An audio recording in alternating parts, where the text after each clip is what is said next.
Greetings, Marsh here, and welcome to episode 308 of my modded Factorio playthrough. In this episode, we are going to improve our plastics production by trying to use some of our residual gas. Enjoy! Okay, what else do we have here? The setup to generate sulfur if we need it. Looks like it's potentially venting hydrogen fluoride gas. Hey, research is done. Well, put some new big ones in there. There's always something to research. I know there's some in it now, but the actual level is nowhere close to that, which tells me that this is only here to help the system get started, and it isn't something that normally drains. Kind of the same with this clarifier here. It was there to help it fire up for the first time, and it's not actually doing anything now. So I kind of want to leave it in place. And let's not get run over. Man, there's a lot of robots in here. Making more oxygen would be nice. But it only occasionally gets destroyed. It's more or less still holding out, and it is giving us a ton of slag. So I don't really want to get rid of it, because I imagine this setup is probably our factory's biggest source of slag. Because of how many catalysts we use. I don't know, it's tricky. I want to replace it, but I also don't. So yeah, I'll put it on the back burner for now. Let's see, we've got a vent here. I think that's just the sulfur dioxide vent, in case it comes down to that. And it sometimes could, but we've got another saline thing here. And it technically doesn't need this belt, but at the same time having it would probably help. I think this is here for those rare situations when this is running at full blast and the mineralized water cannot be consumed. I don't think it's really a problem anymore. But I'll leave it here because clearly at some point in the factory's history it was a problem, and that was placed there. So, well, actually one thing we can do, it'd be kind of weird, but it would work, is we can join the salt onto... Wow, look how long that goes. This belt here, because salt is on here, as you can see, from one of the methods of processing ores. So we can just send the salt there. And robots will get here eventually. We're burning the hydrogen away, but we kind of have to, because that is a huge hydrogen generator. Let's see, processing, making more cobalt. That makes sense, because cobalt is the low one. I see some clarifiers. That is to get rid of the sulfuric wastewater if we are maxed out on sulfur, which we actually are right now. So there's really no way around that if those have to run. Same with these. They're there for the same reason. And I'm still amazed that this one rubite mine is holding out. But I guess it's not just the unlimited rubite, but also, like, this miner right here has 149,000 rubite on it. So I think it's a combination of the unlimited mine and the fact that it's just a very dense mine, a very small, dense mine. So it looks like we have the dumps right here for the sulfuric wastewater, which we'd expect. Looks like nothing is being wasted on concrete. Fertilizer looks fine. The resin basically appears fine. The various ore setups. And it's actually interesting to look at that a lot of these are running. I don't think we normally see pretty much every setup going. But it looks like that most of them are. They are trying to save their resources, but these are dumps for in the event that the wastewater is overloaded. So they all have to have them. Let's see, we have a saline water dump, and this was setting that saline water up on that train, but something tells me we're not going to actually need it anymore. Let's see, that is potentially dumping purified water, but it actually doesn't look like it's maxed out or anything. It would be super convenient, but it can just merge with this belt here. because it's all going to the same place in the end. Let's flip sides here. That one's set correctly. Guess I could be changing all these tanks out for the better ones, but at the same time it's probably not necessary. There we go. Making a bunch of salt and probably clogging up that belt, but it'll unclog eventually. Let's see, this system here is basically a generator for sodium hydroxide, and it does have to vent the chlorine, and that is kind of what you would expect. And it's got two different vents, one for the chlorine by itself if it gets overloaded, and then one for the hydrogen chloride gas. That's actually kind of a waste, because it could be burning this hydrogen. So the fact that it's doing that seems wrong. Yeah, I don't know why I would do that. I guess in case the hydrogen couldn't get burned either. But I don't think it needs to be doing that. Yeah, see, those are starting up now. That hydrogen's getting overloaded. And then it'll eventually start dumping chlorine. So yeah, so we were losing some potential power there. I'm not sure why I set it up that way. Yeah, probably I was just worried that I wasn't going to be able to use all of the power, and I wanted to have a second dump, but it already has the second dump for hydrogen if the power can't get used. So it didn't really need that other one. It was just unnecessary processing. So it looks like it's cleared through this train stop. I guess I'll leave the train stop in place, because you never know when you might need it for something. But it'll probably go unused now. Then we have the bus itself, just bussing away, being nice and balanced. And I see nickel ore went down, so we must have made a request for iron or steel, and we did. So let's grab those underground belts. Not sure how those got there, but they're gone now. Ferric chloride being delivered. This is a oxygen generator, so we are dumping the nitrogen, which is what we would expect. Let's see, any dumps here? I don't think so, because they're using factory resources, and they're saving all the heat that they can for making the coils there.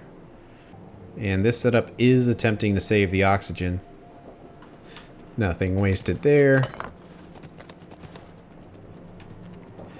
And that is dumping the sulfuric wastewater because we are overloaded on sulfur now, so it has to. All of that seems to be running normally. Oh, here's an example of the changes to this recipe. Now it requires 20 pieces instead of 2. So it's grinding through a bunch of it and producing barely anything as a result, which seems much more balanced. Let's see here, we're processing all of that salt that we're delivering, and this is maxed out on drones, and actually it makes sense because it can come from so many places now, so more drones. Wasting the nitrogen, that's okay. This is wasting the hydrogen chloride if it came down to it, but it looks like it basically doesn't. Burning away the hydrogen, wasting the chlorine, these are things we would expect to see. And this is our ultimate consumer of saline water, so long as we have it.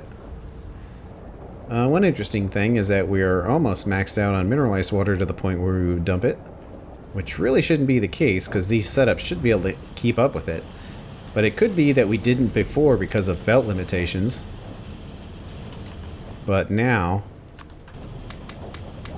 we can really go nuts. Yeah, 120, that is too much.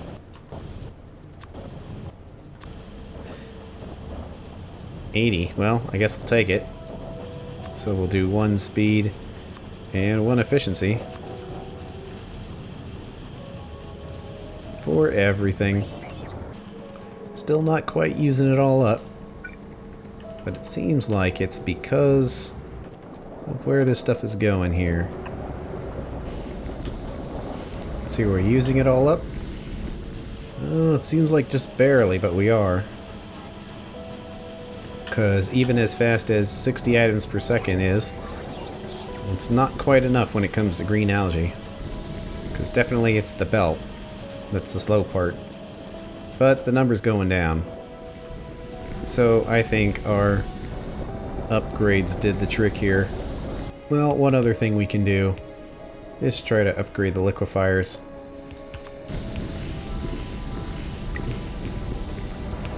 since it seems like they could stand to be faster, because they're generating a fuel here if we don't need it for plastic. So having these be faster would help our power generation. So it seems to be going. We'll just have to let the robots come in here and replace things. But it's basically going. Low on the fuel oil, but that makes sense because we basically maxed it out, although it was maxed out based on belt speed. But because we don't have better loaders, actually getting more belts in here might not really be possible, unfortunately. Not without a bunch of craziness. So I think we're just going to need to accept it the way it is. And building up the salt. Getting pretty close to finishing the pass of the factory. That's the carbon dioxide dump if it comes down to it, but it looks like normally we just make methanol with it. So it's not much of an issue. We do occasionally have to dump the glycerol liquid, just if we don't need it for something. We are getting more fuel by processing the nutrient pulp, but ultimately, if there's nowhere else for the pulp to go, and we have to turn it into glycerol, then that glycerol has to be removed. Let's see, this is burning away the ethanol and making a little bit of compost out of it, which seems like an okay deal. Looks like all those machines got upgraded, and they're doing the best they can. And actually, all these steam crackers are maxed out as a result. And we'll just let these other ones get upgraded. Seems like it will just be fast enough, and it generates more residual gas, which is great. And we are basically dumping the extra residual gas here, and that is interesting in the sense that we could turn it into synthesis gas and then like make naphtha like we're doing up here with these oil residuals. So we are kind of wasting it in a sense and doing great with the gases there. But because we have so many oil residuals, I don't know if we should really care about trying to save all of this. Because it goes into some of this stuff here, then creates the synthesis gas. And actually the synthesis gas could be split into carbon monoxide and hydrogen, and then the hydrogen could be burned. So that would be better than just dumping it. And we could create gases with it. Doing the naphtha, we're already doing the fractioning. Well, that's one thing we can do, make solid fuel out of it. Or we can turn it into methanol.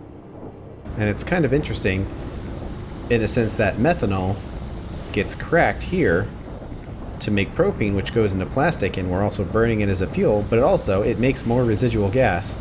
So I don't know if that's like an infinite way of doing it. I guess we could kind of test it. And ultimately, we would need an additional 79 in order to achieve our output. So it is not an infinite way of generating it. So that's good. And it looks like most of these are upgraded already. So we can kind of hit these just to make them faster. I guess we could put productivities in there. But we need to have an idea of how much residual gas we're actually going to have. And let's just start with all of these. It would be 180. So basically 2 machines needing the steam to make the gas. Requires a little bit of carbon dioxide, which we would get from the factory. Then the green metal catalyst and a little bit of purified water. So it would actually be relatively small. And that might avoid burning some of this. And we have a little bit of space right here, so why not use it? So first we have to turn that into the synthesis gas. We would need 180 steam. I'm pretty sure we've got a few of these boilers sitting around. They would require 2 of them. So that will make the synthesis gas. And actually everything else would be here, like carbon dioxide and all that. Looks like it's running out of steam. Well, that can be fixed. And actually this will generate water as a result, which is fine. We'll just get rid of it in its entirety. And getting the methanol in here is kind of awkward, but we can just swing it in there. We do need to have a pump here connected to the residual gas. Let's say if it's above 30,000. Of course, now it isn't anymore. But if it's above 30, this runs. It needs those catalysts, making the green ones. Then we need silver and aluminum. So aluminum and silver. One for each. Get delivered in. Oh, I guess it was running to make some petroleum jelly. That's where all the gas went. And actually, one other thing we can do is crack away the mineral oil as well and turn that into gases, because we are kind of constantly burning it. So we can take a look at that as well, and then we can kind of pump that gas into this setup and hopefully make even more methanol. There should be some silver and gold just kind of sitting around here somewhere. Yeah. So we can jumpstart the process. Well, it's going. The inserters might actually be a little slow for this thing.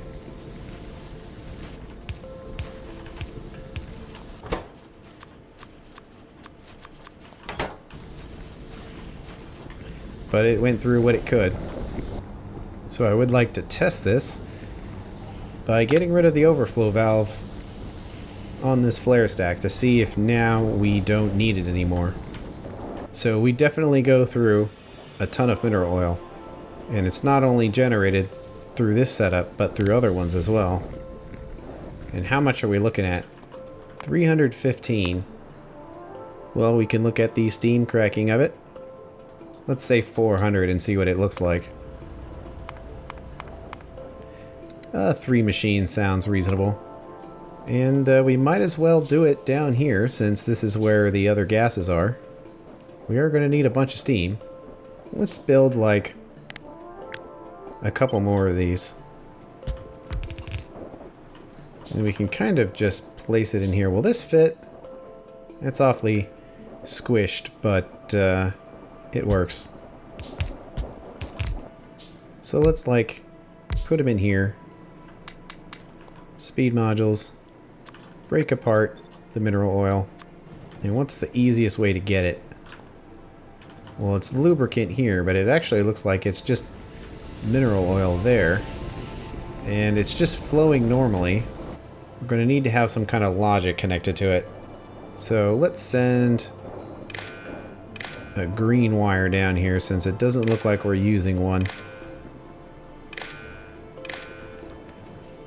And then we can just grab it. The pump will be there. And if mineral oil is probably above 30, like the other one. So right there, except now base mineral oil is above 30, and of course it wants to turn on.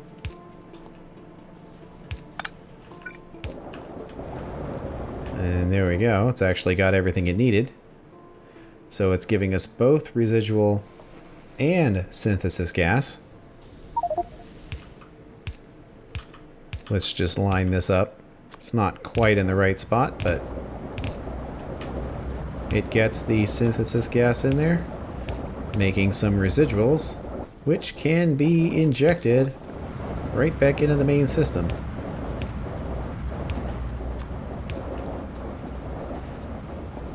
So there we go. Now, we'll come up here and disable this vent as well, and give it a test. Because now we should be not wasting either of those anymore. And all of it can potentially go to making plastic. And how much plastic does this actually make? This makes 45 a second, and then these can use way more. So, although we have the productivities in here, we actually probably do need the speeds to some extent. to keep this fully utilized. Because we can select all of this and see what happens. We are still short, and that pump is still running. So we need even more speeds. It's not quite as efficient, but at this point it seems like we're going to have so much of it available that we can afford to just mash some speeds in here. Of course, we could also mash some more machines as well, but it looks like that did it, because now it's pulling this down to 0. And that's way more plastic than we were making before. It's actually kind of amazing that we can pump out that much plastic and we're not even really mining oil for it. We're just making it as a result of other things. Well, we might be able to get a few more machines in here if we're willing to squeeze it in. Then we should be able to just put productivities in there and get fairly close to the same output. And those robots got here fast. So what does this whole thing look like now? Well, it's still definitely short. So maybe 1 speed module per machine. And then what does that look like? Okay. We are now positive, and it is burning through the residual gas. So that's looking good. I don't think the glycerol liquid can be turned into anything, unfortunately. It can make explosives. I don't know, can we burn explosives? I don't think so.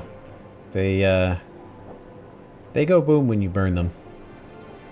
So I'm thinking that's a no. And nitroglycerin? I think nitroglycerin is something that goes boom when you burn it. And the cordite just goes into ammo. So it's one of those things that it's just a function with how we're producing fuel. Since we're making it through growing stuff, it means we have a significant amount of nutrient pulp that's left over.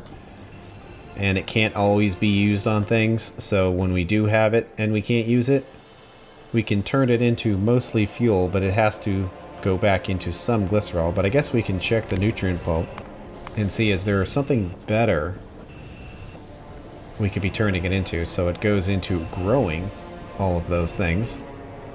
But ultimately, we just have the biomass refining choices. We're doing the current one that gets us fuel oil and glycerol liquid.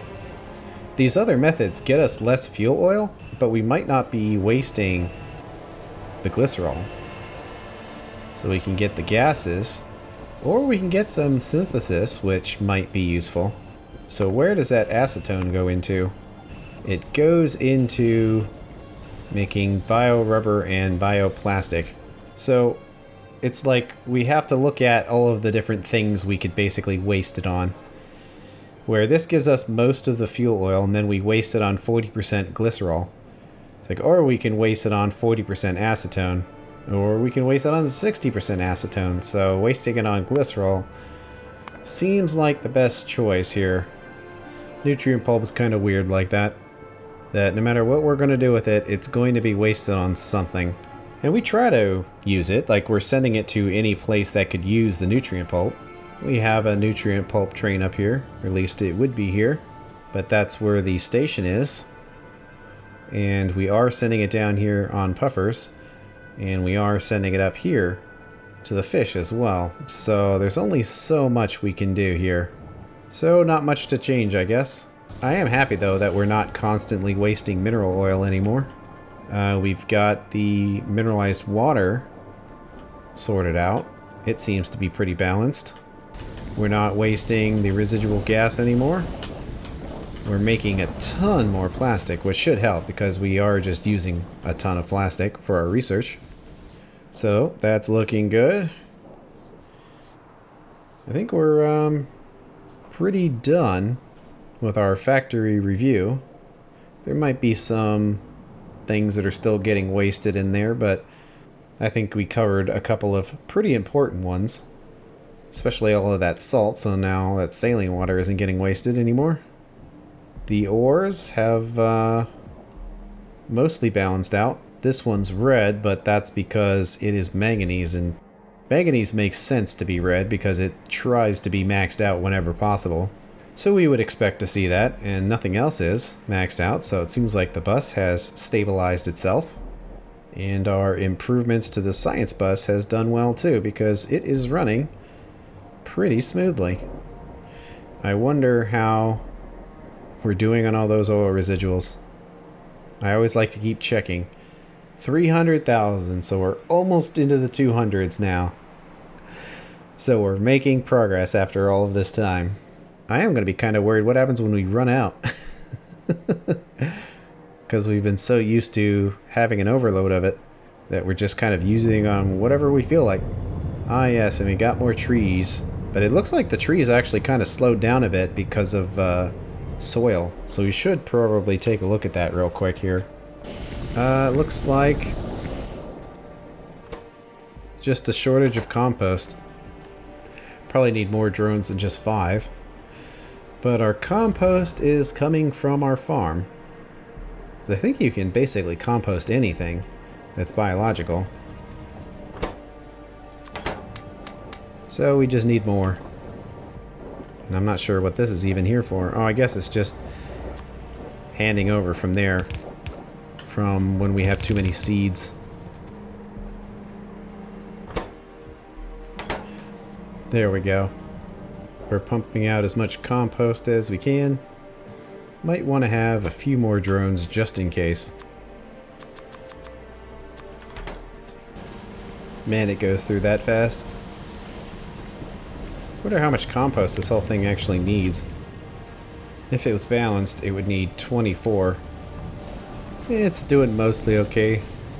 The drones aren't quite keeping up, but it also seems like it's filling up. So I suspect it just has a buffer it needs to build up. And then it'll be fine. So I think this is a success. But that's the end of the episode. Thanks for watching, and I will see you later.